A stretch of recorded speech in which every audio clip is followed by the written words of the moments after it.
الرجیم بسم اللہ الرحمن الرحیم ان اللہ وملائکتہ یصلون علی النبی یا ایہا الذین آمنوا صلوا علیہ وسلموا تسلیما اللہم صلی علی سیدنا و مولانا محمد معدن الجود والکرم وعلی آلہ وبارک وسلم صلوا علیہ صلاۃ و سلاما علیک یا رسول اللہ صلی اللہ تعالی علیہ وسلم۔ معزز سامعین کرام، آپ کو بخوبی علم ہوگا کہ پچھلے ہفتے کھانے پینے کے متعلق کچھ قرآن پاک کی آیتیں اور احادیث کریمہ آپ حضرات کے سامنے پیش کی گئی تھی۔ آج بھی اسی سلسلے کو آگے بڑھاتے ہوئے مزید اس باب میں وارد احادیث کریمہ پیش کی جا رہی ہیں۔ آپ حضرات کو یاد ہوگا، شاید اگر آپ لوگ پچھلی جمعرات کو آئے ہوں، کہ پچھلی جمعرات کو بھی جو ہم لوگوں کا بیان ہوا تھا وہ کھانے پینے کے تعلق ہی سے ہوا تھا، اور پچھلی جمعرات کو کھانے پینے کے تعلق سے قرآن پاک کی جو آیات ہیں اور جو احادیث کریمہ ہیں ان میں سے کچھ حدیثیں بیان کی گئی تھی آپ حضرات کے سامنے، ہے نا۔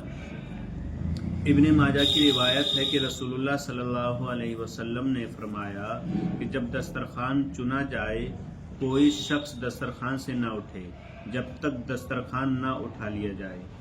جب دسترخوان لگا لیا جائے اور اس پر کھانے کے لیے بیٹھ جائیں تو جب تک دسترخوان نہ اٹھا لیا جائے اس وقت ہم جو ہے جلدی سے کھا کر نہ اٹھ جائیں۔ عام طور سے ہم لوگوں میں کیا ہوتا ہے کہ جس نے کھا لیا وہ کھایا جلدی سے ترنت اٹھ لیا، ایسا نہ کیا جائے۔ جب دسترخوان اٹھا لیا جائے تبھی اٹھا جائے، ہے نا۔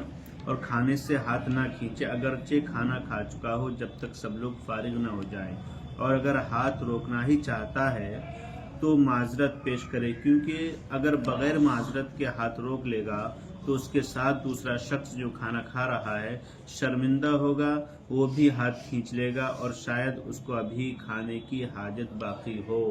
یعنی مطلب یہ ہوا کہ ہم کئی لوگ کھا رہے ہیں اور ہم نے جلدی کھانا کھا لیا، تو ایسا نہ کریں ہم کھانا بند کر دیں اور ایسے ہی بیٹھے ہیں، بلکہ یا تو تھوڑا بہت کھاتے رہیں، اور اگر آپ کو کھانے کی خواہش نہیں ہے تو وہاں پر معذرت پیش کر لیں، اپنے الفاظ میں آپ جس طرح سے چاہیں اس سے جو ہے معذرت کر لیں کہ بھائی میرا کھانا ہو گیا، میرا پیٹ بھر چکا ہے، معاف کیجیے، اب آپ کھانا کھائیں، میں آپ کا ساتھ دے رہا ہوں، وغیرہ وغیرہ، ہے نا۔ کیونکہ اگر آپ نے کھانے سے ہاتھ کھینچ لیا اور سامنے والے نے نہیں کھینچا تو اس کے ذہن میں یہ آئے گا، ارے یار یہ والا سامنے کھانا بہت کم کھاتا ہے، میں اتنا زیادہ کھانا کھاتا ہوں، میرا پیٹ ابھی تک بھرا ہی نہیں ہے، اس کا بھر گیا، تو اس طرح سے اسے شرمندگی سی محسوس ہوتی ہے نا۔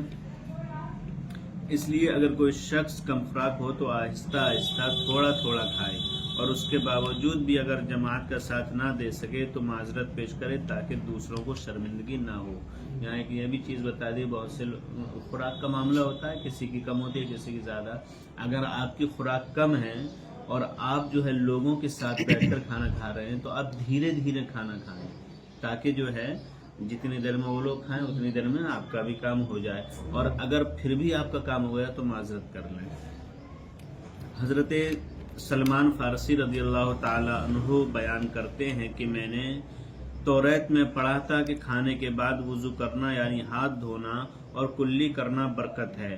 اس کو میں نے نبی کریم صلی اللہ علیہ وسلم سے ذکر کیا، حضور صلی اللہ علیہ وسلم نے ارشاد فرمایا کھانے کی برکت اس کے پہلے وضو کرنا اور اس کے بعد وضو کرنا ہے۔ اس حدیث میں وضو سے مراد لغوی معنی ہاتھ دھلنا ہے۔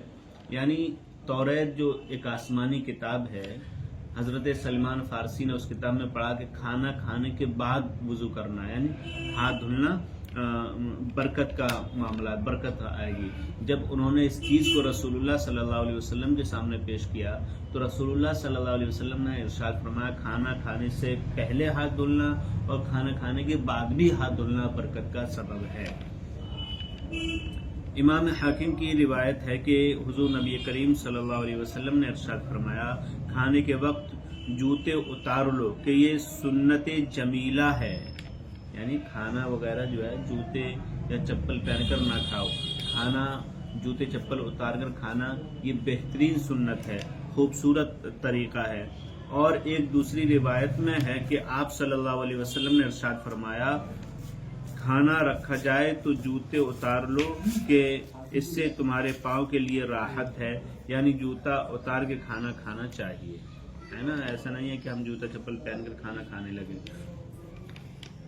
اب اس کے تحت چند مسائل آتے ہیں. کہتے ہیں ٹیک لگا کر کھانا نہیں کھانا چاہیے.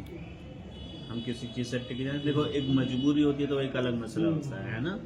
مجبوری میں بہت ساری چیزیں جو درست نہیں ہوتی ہے مجبوری میں وہ بھی درست ہو جاتی ہیں، لیکن مجبوری والا معاملہ الگ ہے. تو کہہ رہے ہیں ٹیک لگا کر کھانا نہیں کھانا چاہیے، کیونکہ صحیح بخاری کی روایت ہے کہ نبی اکرم صلی اللہ علیہ وسلم نے ارشاد فرمایا، میں تکیہ لگا کر کھانا نہیں کھاتا. کھانے میں عیب نہیں لگانا چاہیے، بلکہ جو پسند آئے کھا لے اور جو پسند نہ ہو رہنے دے. تمام دنیا کی باتیں کھانے کے تعلق سے نہیں کرنا چاہیے. اگر ہمارا دل کر رہا ہے تو کھا لیں، نہیں کر رہا ہے تو ہٹ جائیں چپ چاپ.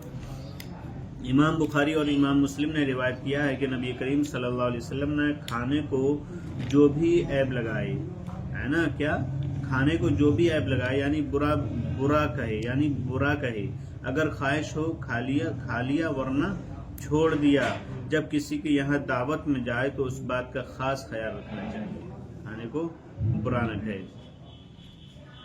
کھانا ضرورت بھر ہی کھائے، کیونکہ زیادہ کھانا صحت کے لیے مضر و نقصان ہے اور یہ ممنوع ہے. ہم لوگوں کے ساتھ عام طور سے کیا ہوتا ہے، اگر ہمیں اچھا کھانا مل جاتا ہے تو ہم اتنا کھا لیتے ہیں کہ ہمیں جو ہے آسانی سے سانس بھی نہیں لی جاتی ہے، اتنا پیٹ بھر گیا ہوتا ہے نا. تو زیادہ کھانا کھانا بہرحال یہ ہر طریقے سے نقصان دہ ہے. ہمارے سانس لینے کا معاملہ جو ہے اسے بھی ڈسٹرب کر دیتا ہے اور ہمارا پیٹ وغیرہ بھی خراب کر دیتا ہے. تو کھانا جو ہے کم ہی کھانا چاہیے. کہتے ہیں پیٹ کو جو ہے اپنے 3 حصوں میں تقسیم کرنا چاہیے. ایک حصہ پانی سے بھر لینا چاہیے، ایک کھانے سے بھر لینا چاہیے، اور ایک حصہ جو ہے سانس لینے کے لیے خالی چھوڑ دینا چاہیے. آپ اسے مثال سے کچھ ایسے سمجھ سکتے ہیں کہ اگر آپ کی بھوک جو ہے 3 روٹی کی ہے تو 1 روٹی سے آپ اپنا پیٹ بھر لیں، 1 روٹی کے برابر آپ پانی پی لیں، اور 1 روٹی کے برابر جگہ جو ہے آپ خالی چھوڑ دیں. ٹھیک ہے. کھانا ضرورت بھری کھائے، کیونکہ زیادہ کھانا صحت کے لیے مضر و نقصان دہ ہے اور یہ ممنوع ہے. امام ترمذی نے اپنی سنن میں روایت کی ہے کہ نبی کریم صلی اللہ علیہ وسلم نے فرمایا، آدمی نے پیٹ سے زیادہ برا کوئی برتن نہیں بھرا. پیٹ کو رسول اللہ صلی اللہ علیہ وسلم نے برتن سے تشبیہ دی اور کہا کہ یہ جو پیٹ آدمی بھر لیتا ہے، پھل بھر لیتا ہے، تو یہ بہت برا برتن بھرتا ہے. ابن آدم کو چند لقمے کافی ہیں جو اس کی پیٹھ کو سیدھا رکھیں، اور اگر زیادہ کھانا ضروری ہو تو 1/3 پیٹ کھانے کے لیے اور 1/3 پانی کے لیے اور 1/3 سانس کے لیے، ہے نا. کیا سب سے پہلے تو رسول اللہ صلی اللہ علیہ وسلم نے فرمایا کہ انسان کے لیے اتنا کھانا کھا لینا کافی ہے جس سے اس کی پیٹھ سیدھی ہو جائے، یعنی اس کی کمزوری نہ رہے، اس کے اندر کمزوری ختم ہو جائے، ہے نا. اور اگر زیادہ خواہش ہے اس کے اندر کھانا کھانے کی تو 1/3 حصہ پیٹ کا روٹی سے بھر لے، 1/3 حصہ پانی سے اور 1/3 حصہ سانس کے لیے چھوڑ دے. کچا لہسن اور پیاز کھانا مکروہ و ناپسندیدہ ہے، کیونکہ اس کی بو سے دوسروں کو تکلیف ہوتی ہے. امام بخاری کی روایت ہے کہ نبی کریم